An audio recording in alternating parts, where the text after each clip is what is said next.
Okay, sit down. Radhe Radhe, ओम नमः शिवाय, जय श्री राम, सत श्री अकाल। ओके, तो आज तुम लोग को बहुत दिन लगातार पढ़ाते रह गए, अब थोड़ा सा मूड फ्रेश कर देते हैं, ठीक है। रियलिटी स्टोरी बताए या ऐसे ही? Reality story. ओके ठीक है। पहले मैं बिरसा इंस्टीट्यूट में जॉब करती थी, पहले बहुत पहले 2009 में। बिरसा इंस्टीट्यूट बहुत बड़ा इंस्टीट्यूट है रांची में, ठीक है। उसमें इंजीनियरिंग का पढ़ाई होता था। वहां से मेरी छुट्टी होती थी कितने बजे, डू यू नो?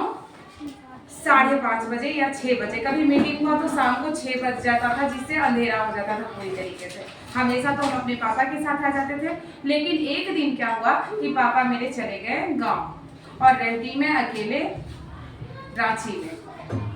ड्यूटी तो गए क्योंकि बहुत इंपॉर्टेंट था, साथ में मीटिंग भी हो गया। मीटिंग में पूरे 7 बजे तक रुकना था, लेकिन हम बीच मीटिंग में उठ गए क्योंकि हम जहाँ पे रहते थे 15 में, वहाँ पे बीच में कब्रिस्तान पड़ता था।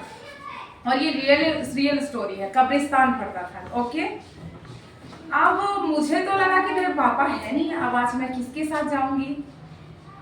अब क्या हुआ कि छुट्टी तो हो गई, मैं सर से परमिशन लेनी, सर बीच में कब्रिस्तान पड़ता है, अंधेरा होते जा रहा है, मुझे जाने में डर लगता है, पापा है नहीं तो मुझे प्लीज जाने दीजिए। वो लोग छुट्टी दे दिए मुझे। ओके, अब वहां से निकल तो गए, जहां तक गाड़ी जा सकती थी वहां तक तो उस गाड़ी से गए। अब पहुंच गए आदिवासी कॉलोनी। आदिवासी कॉलोनी से आगे था कब्रिस्तान, ठीक है। वो कब्रिस्तान पूरा सुनसान पहाड़ी इलाका और जगह जगह पे राख पड़े हुए थे, जो मतलब इंसान के मुर्दे जले हुए थे, मतलब मुर्दे जले हुए थे, ठीक है। अब हम आगे बढ़े धीरे धीरे करके। डर तो बहुत लग रहा था, बहुत तेज, तरह तरह की आवाजें भी आ रही थी, इस तरीके से। अब मेरा बुरा हाल था, पर्स पकड़े, दुपट्टा ऐसे संभाले, आज सोचे कि अब दौड़ लगाते हैं।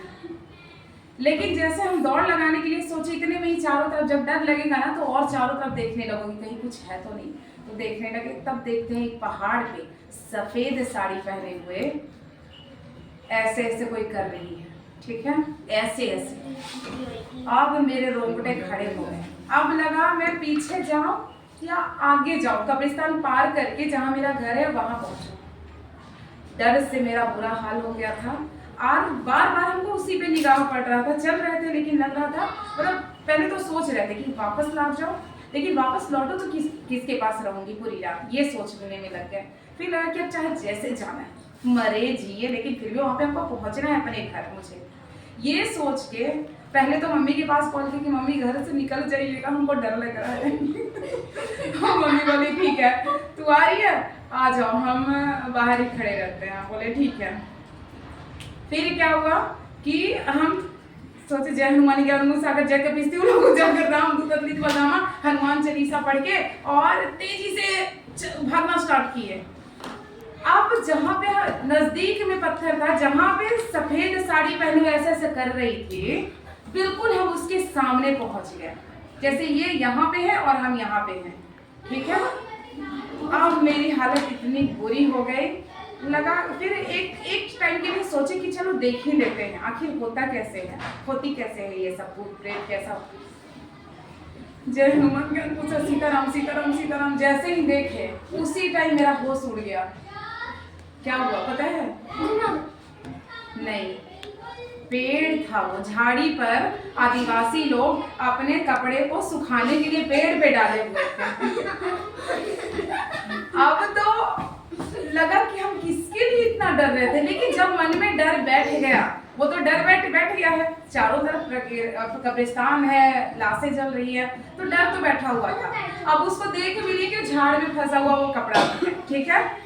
अब पर्स को पकड़े, चश्मा संभाले, दुपट्टा संभाले, दुपट्टा कस लिया और जो दौड़ना स्टार्ट किया, दौड़ते दौड़ते पहुंच गए। दौड़ते दौड़ते जैसे ही गिरे, फिर एक पैर दिखा, साड़ी दिखी, और जैसे ही ऊपर के तो मम्मी खड़ी थी। गॉड, बच गए। लेकिन अगर उस दिन हम वो झाड़ी को नहीं देखते तो आज हम इस तरीके से तुम लोग को स्टोरी करते कि मैं भूत देखी हूँ। लेकिन अगर हम वहाँ पे झाड़ी को देख लिए तब तुम लोग को नीट एंड क्लीन कर दिए कि वो भूत नहीं था, मैंने भूत नहीं देखा। इस टाइम तो लगता तुम लोग को क्या हमने भूत देखी है, नहीं सच में भूत होता है, होता ना? इंटरेस्टिंग लगा? बच्चे बोलते हैं कि भूत है, भूत मैंने देखा तो झूठ लगता है।